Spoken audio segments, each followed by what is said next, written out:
السلام علیکم students, how are you students آج کا ہمارا ٹاپک ہے حمد۔ آج میں آپ کو حمد کے تشریح کے بارے میں بتاؤں گی اور حمد بتاؤں گی حمد کسے کہا جاتا ہے۔ تو سب سے پہلے اسٹوڈینٹس ہم حمد کے شاعر کا تعارف دیکھ لیتے ہیں کہ حمد کس شاعر نے لکھی۔ حمد خواجہ الطاف حسین حالی نے لکھی، اور خواجہ الطاف حسین حالی ان کی تاریخ پیدائش ہے، یہ 1837 میں پانی پت میں پیدا ہوئے تھے، اور یہ ان کی تاریخ وفات ہے 1914۔ خواجہ الطاف حسین حالی شاعر بھی ہیں، جدید نظم کے بانی بھی ہیں، اور مشہور نظم مسدس حالی انہوں نے لکھی۔ یہ اب یہاں پر مسدس کا ایک لفظ لکھا گیا ہے۔ مسدس کا مطلب ہوتا ہے ایک ایسی نظم جس کا ہر بند 6 مصروں پر مشتمل ہوتا ہے، اس وجہ سے اس کو ہم مسدس کہا جاتا ہے۔ اور خواجہ الطاف حسین حالی نے یہ نظم لکھی تھی، مسدس حالی، بہت مشہور ان کی نظم ہے۔ اور ان کی تنقید نگار بھی ہیں۔ تنقید نگار کی حیثیت سے انہوں نے مقدمہ شعر و شاعری لکھا، اور سوانح نگار بھی ہیں خواجہ الطاف حسین حالی۔ سوانح نگار ہوتا ہے کسی کی زندگی پر لکھنا، ایک پوری کتاب لکھی جاتی ہے، اس کو سوانح نگار کہا جاتا ہے۔ تو یہاں پر حیات جاوید، حیات سعدی، یادگار غالب، یہ سوانح نگار ہیں جو انہوں نے لکھی تھی۔ خواجہ الطاف حسین حالی ارکان خمسہ کے اہم رکن بھی ہیں۔ کیا ہیں یہ؟ مولانا الطاف حسین جو حالی ہیں ارکان خمسہ کے اہم رکن ہیں۔ میں آپ کو ارکان خمسہ کے بارے میں بھی بعد میں بتاتی ہوں۔ مولانا حالی کا جو انداز تحریر ہے وہ اس میں سادہ ہے، سادگی ہے، اور سلاست سے بھرپور ہے۔ یہ مدعا نگاری بھی کرتے تھے۔ اور جو خمسہ ہے، یہاں پر ایک ورڈ لکھا گیا خمسہ، یہ عربی زبان کا لفظ ہے۔ کس زبان کا لفظ ہے؟ یہ عربی زبان کا لفظ ہے، جس کا مطلب ہوتا ہے 5۔ ارکان خمسہ یعنی وہ 5 ارکان جنہوں نے اردو ادب اور خاص طور پر اردو نثر کے فروغ میں اہم کردار ادا کیا تھا۔ وہ 5 جو شاعر ہیں ان کے نام یہاں پر تحریر کیے گئے ہیں، ان کو ارکان خمسہ بولا جاتا ہے۔ ان کے نام یہاں پر رائٹ ہے: سر سید احمد خان، مولانا شبلی نعمانی، مولانا الطاف حسین حالی، مولانا محمد حسین آزاد، ڈپٹی نذیر احمد۔ یہ 5 وہ شاعر ہیں جنہوں نے اردو ادب میں، خاص طور پر اردو نثر میں انہوں نے اہم کردار ادا کیا تھا۔ ان میں مولانا الطاف حسین حالی کا بھی نام شامل ہے۔ یہ اسٹوڈنٹس یہاں پر اب میں آپ کو بتاتی ہوں، اب ہم آ جاتے ہیں حمد کی طرف کہ حمد کسے کہا جاتا ہے۔ یہ جو میں نے آپ کو پہلے بتایا، یہ تو شاعر کا سارا انٹروڈکشن تھا، اس کا تعارف تھا جو آپ کو بتایا۔ اب میں آپ کو بتاؤں گی حمد کسے کہا جاتا ہے، حمد کا مطلب۔ ویسے تو اسٹوڈنٹس آپ سب حمد کا مطلب جانتے ہیں کہ حمد کسے کہا جاتا ہے، کون سی نظم ہوتی ہے جس کو ہم حمد بولتے ہیں۔ حمد ایک ایسی نظم ہے، ایسا کلام ہے جس میں اللہ تعالیٰ کی تعریف بیان کی جاتی ہے، اللہ تعالیٰ کی قدرت بیان کی جاتی ہے، اللہ تعالیٰ کی قدرتیں اور مظاہرات جو ہوتے ہیں ان بیان کیے جاتے ہیں۔ اس میں اللہ تعالیٰ کی ذات اور صفات کا تذکرہ کیا جاتا ہے، پھر اللہ تعالیٰ کی تعریف کی جاتی ہے۔ تو ایسی نظم جس میں اللہ تعالیٰ کی ذات و صفات کا تذکرہ کر کے، اس کی قدرتیں اور مظاہرات کا تذکرہ کر کے اللہ کی تعریف بیان کی جائے، ایسی نظم کو کیا کہا جاتا ہے؟ ایسی نظم کو حمد کہا جاتا ہے۔ جی اسٹوڈنٹس، اب ہم بڑھتے ہیں یہاں پر سب سے پہلا شعر جو ہے اس کی طرف کہ حمد کا سب سے پہلا شعر کون سا ہے۔ وہ ہے: قبضہ ہو دلوں پر کیا اور اس سے سوا تیرا، ایک بندہ نافرمان ہے حمد سرا تیرا۔ تو یہاں پر سب سے پہلے آپ اس کے میننگ دیکھیں کہ قبضہ کا مطلب ہے اختیار، قابو۔ بندہ نافرمان کا مطلب ہوتا ہے نافرمان بندہ۔ حمد سرا ہوتا ہے اللہ تعالیٰ کی تعریف بیان کرنے والا۔ اس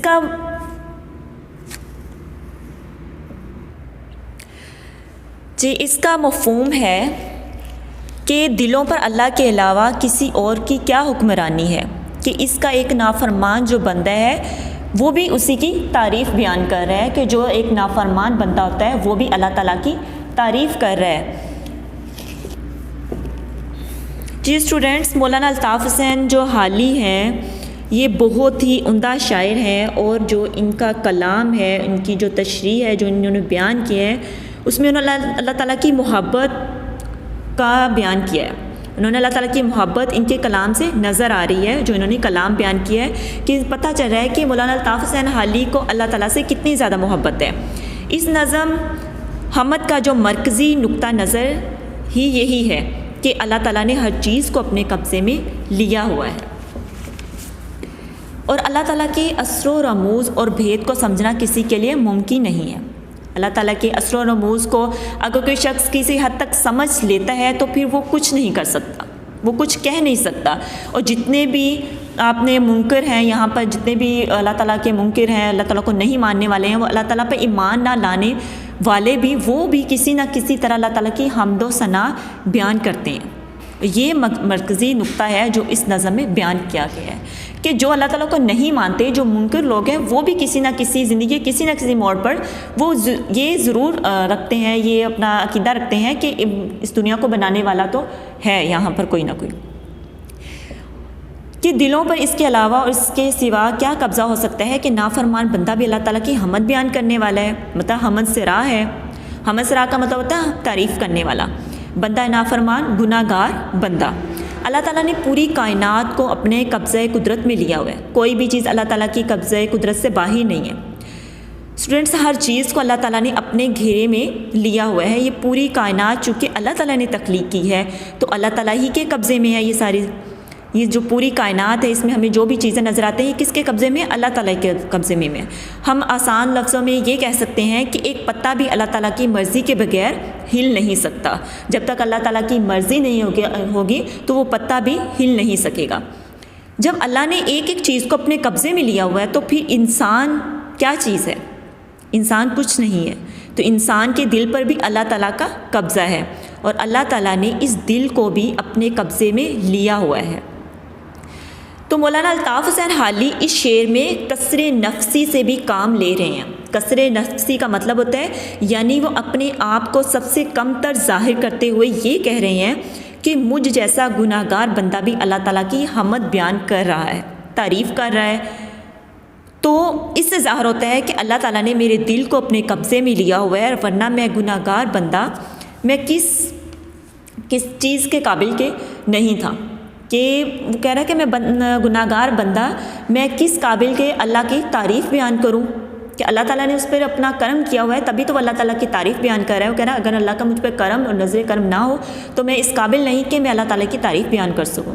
یہاں پر میں اسٹوڈنٹس آپ کو ایک اور مثال سے سمجھاتی ہوں، آپ کو بہت اچھے سے سمجھ آ جائے گا۔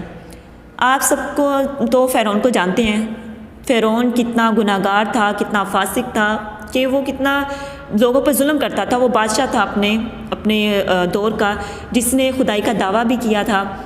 فرعون اتنا فاسق و فاجر ہونے کے باوجود، خدائی کا دعویٰ کرنے کے باوجود بھی وہ یہ جانتا تھا کہ اللہ تعالیٰ کی ذات ہے جو سارا نظام چلا رہی ہے۔ اب دیکھیں یہاں پر فرعون لوگوں کو کہہ رہا ہے کہ وہ خدا ہے، اس کو خدا مانو، وہ اس کی پوجا کرو، لیکن وہ اتنا فاسق ہونے کے باوجود بھی اس کا بھی ایک نظریہ، وہ یہ دعویٰ بھی لازمی کرتا ہے، اس کے دل میں بھی یہ ہے کہ اس کائنات کو بنانے والا بھی ایک ہے جو کہ اللہ تعالیٰ کی ذات ہے، اس پوری کائنات کو چلا رہی ہے۔ یہاں پر ایک حوالے کا شعر ہے، حوالے کا شعر جو آپ تشریح کے اندر شعر لگائیں گے، اندر جو تشریح کے اندر شعر لگائیں گے، آیات، کوٹیشنز کچھ بھی پٹ کرتے ہیں وہ ہوتا ہے حوالے کا۔ تو یہاں پر ایک شعر ہے، عظمت تیری مانے بن کچھ بن نہیں آتی، یا ہے خیرائے سرکش بھی دم بھرتے صدا تیرا۔ یہاں پر یہ اس کی تھوڑی سی میں آپ کو بتا دوں اس شعر کا مفہوم کیا ہے۔ اس شعر کا مفہوم یہ ہے کہ تیری عظمت کو مانے بنا کوئی چارہ نہیں ہے۔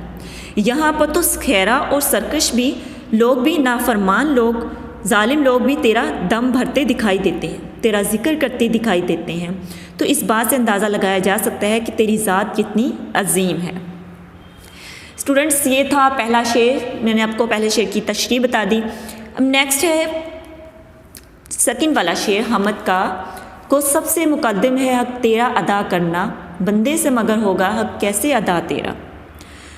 اسٹوڈنٹس، اس کے پہلے میننگ دیکھیے، گو کا مطلب ہوتا ہے اگرچہ، مقدم ہوتا ہے پہلے، اول، بڑھ کر، یہ، اور اس کا مفہوم ہے اے اللہ اگرچہ ہم پر فرض ہے کہ سب سے پہلے تیرا حق ادا کریں، مگر ہم بندوں سے تیرا حق کیسے ادا ہو سکتا ہے۔ تو یہاں پر تشریح ہے کہ مولانا الطاف حسین حالی نے بہت ہی خوبصورتی سے بیان کیا ہے کہ اللہ تعالیٰ کی ذات سب سے مقدم ہے، سب سے بڑھ کر ہے، سب سے اول ہے، اس کا حق ادا کرنا بھی سب سے مقدم ہے۔ مقدم سے مراد مطلب سب سے افضل ہے، سب سے پہلے ہے، سب سے زیادہ ہے، فوقیت رکھنے والا ہے۔ تو سب سے اہم یہاں پر ہے کہ اللہ تعالیٰ کا حق ادا کرنا ہے۔ مولانا حالی کہتے ہیں کہ اے اللہ، اگرچہ سب سے اہم ہے وہ ہے تیرا حق ادا کرنا، چاہیے ہم سب کو تیرا حق ادا کرنا لازم ہے، مگر ہم تو تیرے بندے ہیں، بندے سے مگر حق کیسے ادا ہوگا؟ مطلب ہم تو تیرے عاجز بندے ہیں، ہم کیسے تیرا حق ادا کر سکتے ہیں؟ دوسرے لفظوں میں ہم تیری نعمتوں کا شکر کیسے ادا کر سکتے ہیں؟ اسی بات پر اللہ تعالیٰ نے اپنے کلام میں سورہ الرحمن میں یوں بیان کیا ہے، پس اے جن و انس، تم اپنے رب کی کون کون سی نعمتوں کو جھٹلاؤ گے؟ تو اللہ تعالیٰ نے ہمیں اتنی نعمتیں عطا کی ہیں، نعمتوں کی فراوانی کی ہوئی ہے، ہر چیز ہمیں اگر ہم اپنی ذات پر بھی غور کریں تو ہماری ذات کا ہمارے جسم ہی ہمارے لیے بہت بڑی نعمت ہے۔ پیدائش سے لے کر وفات تک انسان مختلف واقعات و حالات سے دوچار ہوتا ہے، بہت سی نعمتیں اسے مستفید ہوتی ہیں، ان سے فائدہ حاصل کرتا ہے۔ ان چیزوں سے ایک ایک چیز ہماری سانس نعمت ہے، ہم آنکھوں کا جھپکنا ہمارے لیے نعمت ہے، پلکوں کا جھپکنا یہ بہت بڑی نعمت ہے۔ اس کے بعد کھانا پینا، اٹھنا بیٹھنا، زندگی کے جو تمام معاملات ہیں وہ ہمارے لیے نعمت سے کم نہیں ہیں کہ اللہ تعالیٰ نے ہمیں بہت سی نعمتوں سے نوازا ہے۔ اگر ہم اس کا شکر ادا کرنے بیٹھ جائیں تو ہم نہیں کر سکتے کہ اللہ تعالیٰ نے ہمیں ہاتھ بھی دیے، پاؤں بھی دیے، آنکھیں دی دیکھنے کے لیے، سننے کے لیے کان دیے، بولنے کے لیے زبان دی۔ اگر ہم ان کا شکر ادا کریں، ان کا شکر ادا نہیں کر سکتے تو ہم کس طرح سے اللہ تعالیٰ کی ذات کا شکر ادا کر سکتے ہیں؟ کیا انسان کو سوچنا چاہیے کہ ہم مجبور اللحاظ ہیں، ہم کچھ نہیں کر سکتے؟ ہاں، یہ بھی بات ہے کہ انسان جس چیز کو سوچ کر بالکل ہی لاپرواہ ہو جائے، بے نیاز ہو جائے، یہ بھی انسان کے لیے مناسب نہیں ہے۔ ہمیں یہ نہیں سوچ کر یہ سوچ اپنے دماغ میں نہیں لانی چاہیے کہ ہم تو کچھ کر ہی نہیں سکتے، بلکہ یہ ہمارے مائنڈ میں ہونا چاہیے کہ ہم سب کچھ کر سکتے ہیں۔ انسان اپنی حیثیت استطاعت کے مطابق اللہ تعالیٰ کی عبادت میں لگا رہے، کہ انسان کے لیے ضروری ہے کہ وہ اللہ تعالیٰ کی عبادت کر کے اس کا حق ادا کرنے کی کوشش ضرور کرے۔ یہ ایک بات ہے کہ وہ اللہ تعالیٰ کا حق ادا نہیں کر سکتا، مگر وہ کوشش ضرور کرتا رہے، تو پھر کیا ہو جائے گا؟ ہم اللہ تعالیٰ کا اپنے لحاظ سے ہم اللہ تعالیٰ کا پورا حق ادا کر رہے ہوں گے۔ اسٹوڈنٹس، یہ حمد کے 2 اشعار تھے جو میں نے آپ لوگوں کو آج سمجھا دیے۔ آئی ہوپ آپ سب کو بہت اچھے سے سمجھ لگی ہوگی۔ آج کا ہمارا ٹاپک اوور ہوا، آج اتنا ہی ٹاپک تھا۔ اللہ حافظ اسٹوڈنٹس۔